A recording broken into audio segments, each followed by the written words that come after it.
my name is Charlotte Fink, and I am from the adopted country of Laos.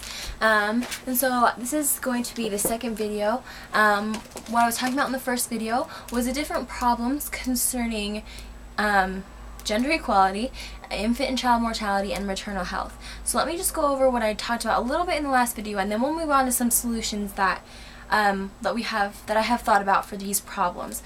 So the first problem with gender equality is the view that men are more valuable in society than women are, and that women are not valued and often abused and different things like that.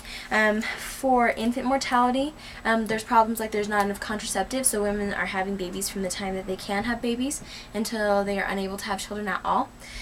Also, they don't have access to health care. And because of that, babies die before and after birth, and so there's a lot of spontaneous abortion. There's not good health care after the baby is born for the child, and the maternal health, like I said, it's basically the same problem. They don't have a lot of health care before they have their baby, and then after they have their baby, if there's any tearing or anything like that, or if they get an infection, there's not a lot of care for them after that. And so it can become a big deal and can cause death instead of being a smaller problem. And as far as that goes, there's a few things that I wanted to talk about with the problems. I didn't mention the other video. There's something called the brain drain that happens in Laos. There are educated men and women that become doctors in Laos, but because they are not employed, there's better employment other places. In other countries where they get paid better, they will actually leave the country of Laos and not practice there.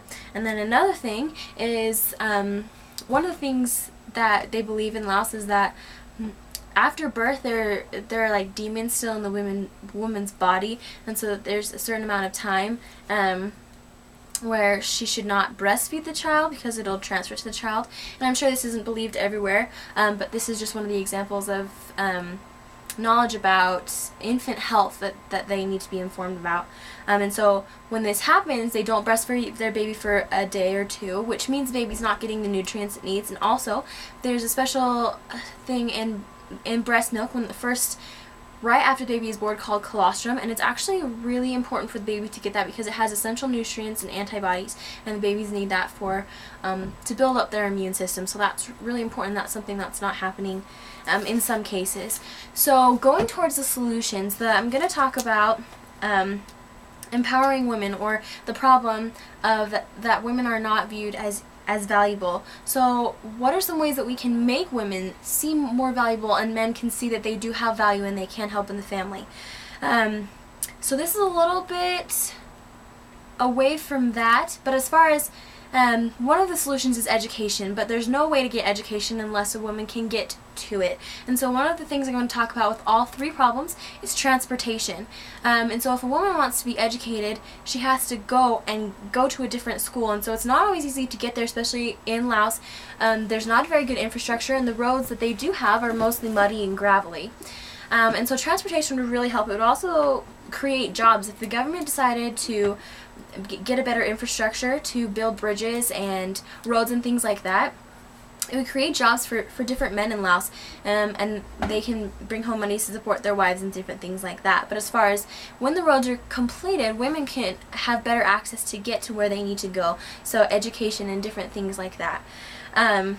So as talking about education, I was thinking of different kinds of education because as far as these women in these rural places, which is what we're focusing on, they don't have they don't necessarily need to learn how to read and write and do math. That's not gonna satisfy their basic needs, and those are really valuable things, and I do believe that those are valuable things. But at this point in education, or in the history of Laos and different things like that, they don't necessarily need that. They need more basic knowledge, so like sanitation, money management, resource management, and even something like a skill or a trade that they can learn. So going to sanitation that's really important because it's going to keep people healthy, and we want to keep the women and the children healthy, and different things like that, and also the men.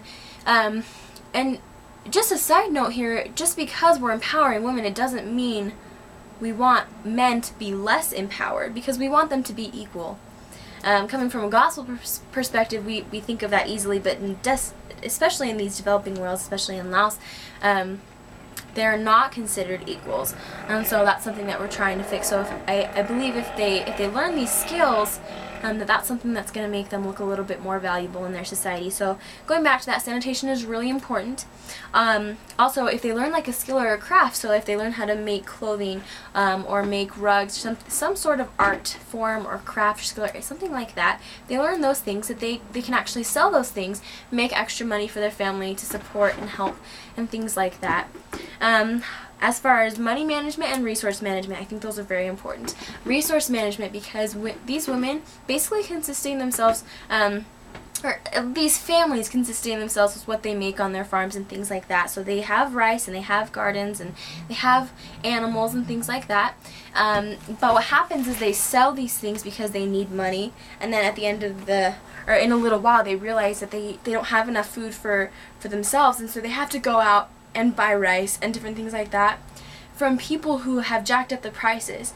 So instead of just conserving what they have and allotting what they need for a certain amount of time and then selling the extra, they sell all of it. And so I think resource management, deciding what they need and then selling the excess, would be really helpful in keeping their household upheld with all the things that they need. And then also with money management, men will make money a lot of the times, and like I said in the last video, alcoholism in men is really a big deal in Laos, and so they go out and buy alcohol instead of using this money for the things that their family needs.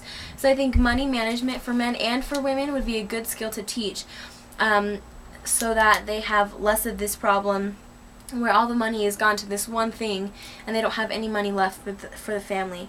So as far as talking about education and learning skills and different things like that, I thought of another thing which I've actually heard of from different countries, but I know that there's some programs for it in Laos, and it's called microloans. So they're just small loans for these women so they can create businesses, they can buy an animal, they can start repairing their house, different things like that. But the problem with this in Laos is that a lot of the women are unable to take out these microloans because the men are the ones who are educated and they're the ones who would be in control of the loan. But so a solution to this problem is that there are different women's organizations, and I think it would be a good idea for these women's organizations to be in charge of the loans, and they can advocate and be advocates for these women, explain to them how the loans work, and then basically help them throughout the life of the loan so that they can pay it back and different things like that.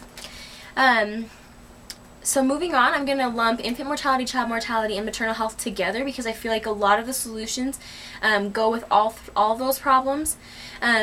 So we're going to talk about solutions to having no health care, women and babies, and children dying.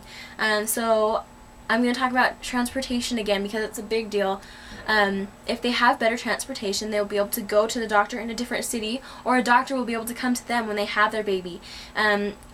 If they're going to be able to go to the doctor before their baby is born, there's going to be less likely chance that there's going to be a spontaneous abortion or they're going to miscarry. And then after birth, if they have access to this health care, they're going to be able to probably ward off more infections so that there's health there. And another thing besides transportation that would help was birth helpers. It's kind of like nurse, but they're not as highly trained as nurses are. They don't have as much education, but it's something that women's organizations in Laos are actually working on. It's kind of like a doula, but a little bit different. So basically, they're called birth helpers, and they just have basic knowledge of helping women at birth, so there doesn't necessarily need to be a doctor there. I mean, in best case scenario, there would be a doctor there, but that's not always going to be possible, especially with limited health care. And so, so with these birth helpers, they'd be able to give them basic knowledge. They'd be able to tell them that you need to breastfeed from the time the baby is born. They need to tell them that they need to lay down when they're having a baby and after they have a baby so their body can recuperate a little bit and they can't just go back into their normal activities. And different things like that. So they're going to have like information about sanitation and different things like that. Another thing that I was speaking to my mom about is healthcare incentives. So as far as that goes, I talked about the brain drain at the beginning of the video, where doctors are leaving Laos because they're not getting paid as much as they would in a different country.